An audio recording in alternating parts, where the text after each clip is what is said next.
Hello, my darling computatriots. It is your comrade in the battle of sanity, Sydney Casket Base, aka Sid Dionysus last name. So, uh, I will be teaching you about two gender labels today, that being gender punk and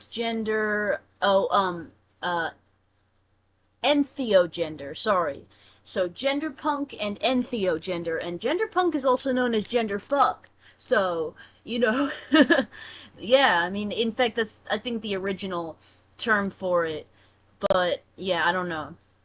I feel like gender punk was created just to kind of censor it, but I don't know. It doesn't say that anywhere on the wiki page, so I might be wrong.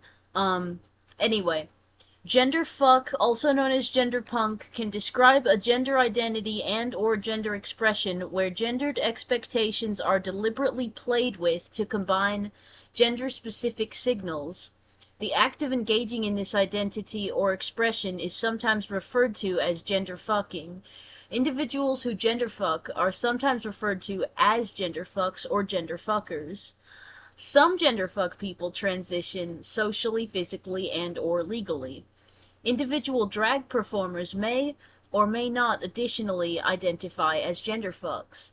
In the 2020 gender census, 42 people described their identity as gender fuck, 11 described their identity as gender fucked, and 3 described their identity as gender fucker. So that's very fun. Um, Genderfuck is a form of gender expression that seeks to subvert the traditional gender binary or gender roles by mixing traditionally masculine, such as a beard, with traditionally feminine, such as a dress, components. It literally means to fuck with or mess with traditional notions of gender expression or gender roles. For some, it is their gender identity. For others, it is a label for a certain event's clothing or outfit. This may also extend to the belief that the social construct of gender does not exist. Genderfuck as a form of expression. Some binary identifying trans people or non-binary people may choose to intentionally dress up in a genderfuck outfit for an event or photo shoot. This usually consists of secondary sexual characteristics different sexes, such as a beard and breasts, or another expression of traditionally male and female identifiers together. This may be to intentionally confuse the audience and set traditional gender roles and expression into question, leading to discussion under the umbrella of what is masculine/feminine, or similar discourse.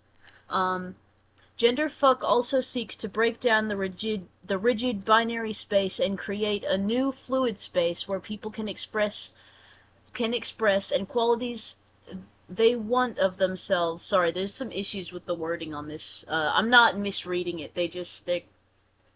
The sentences are kind of worded in a funky way, but um, without being ridiculed for not fitting in your box. More open room to express oneself however you find comfortable. This is also often used by drag queens and drag kings when performing, as they do not use just feminine or masculine qualities in their outfits, and intentionally dress up in a way that cannot be limited to feminine or masculine qualities. Although this is often associated with queer identities, you do not have to be queer to want or to participate in gender fucking. Genderfuck is a form of identity politics that stems from the political movement in the 1950s and 1960s, when "the personal is political" became popular. The term genderfuck is also used for the name of a party event held regularly on Swarthmore College campus. Similar to the term it was named for, the event has a focus on students wearing gender-bending outfits. It was originally just the after-party for the college's Sager Symposium, which was focused on LGBTQ issues. The event started sometime after 1988, and by 1995 it became an event featuring gender-bending themes much looked forward to by students. It continues to be held on campus since then and is seen as one of Swarthmore's strangest, most exciting traditions. It sounds very interesting. That sounds very cool. Sometimes I wish I could go to college, but then I think about all the debt, and I'm like, never mind. So, I'm gonna read the version that's on the LGBTQIA plus wiki, because I was just on the gender wiki, and this one, yeah, this one's slightly different, so I'll just read a little bit more.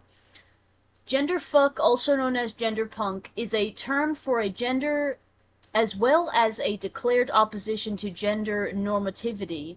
It is an identity that is based on a resistance against gender norms, homophobia and transphobia, and oppression and societal status. One's actual gender has nothing to do with being genderpunk. One does not have to be trans to be genderpunk. Genderfuck originates from camp culture in the 1970s and has become widely used in drag culture to describe a distinct type of performance that relies on exploring the grotesqueness of gender as a way to resist gender. The origin of the term genderpunk is unknown. Genderpunks do not care about the gender binary and challenge the expectations of society. This does not mean that genderpunks do not respect others' gender identities. Others' genders. Yeah. Instead, they do whatever they want with their own gender and openly and vocally do not care what society considers appropriate.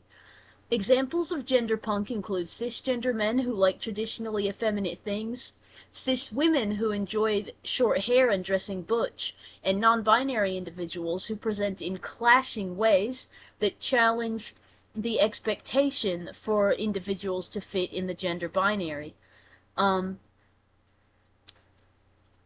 As long as one agrees with the mindset, no matter how they identify, they can be part of the genderpunk and genderfuck movement. Let's see here. Okay. The first genderfuck flag was created by Tumblr user Yoho Sebastian on July 31st, 2016. The purple flag has a pastel yellow border and a stylized pastel yellow skull symbol in the center. The colors are meant to show the different kinds of identities and expressions that go under that term. Purple being a mix of male and female, yellow being outside the gender binary entirely, and their juxtaposition to show those who experience multiple genders. The skull indicates the rebellious nature of the gender identity.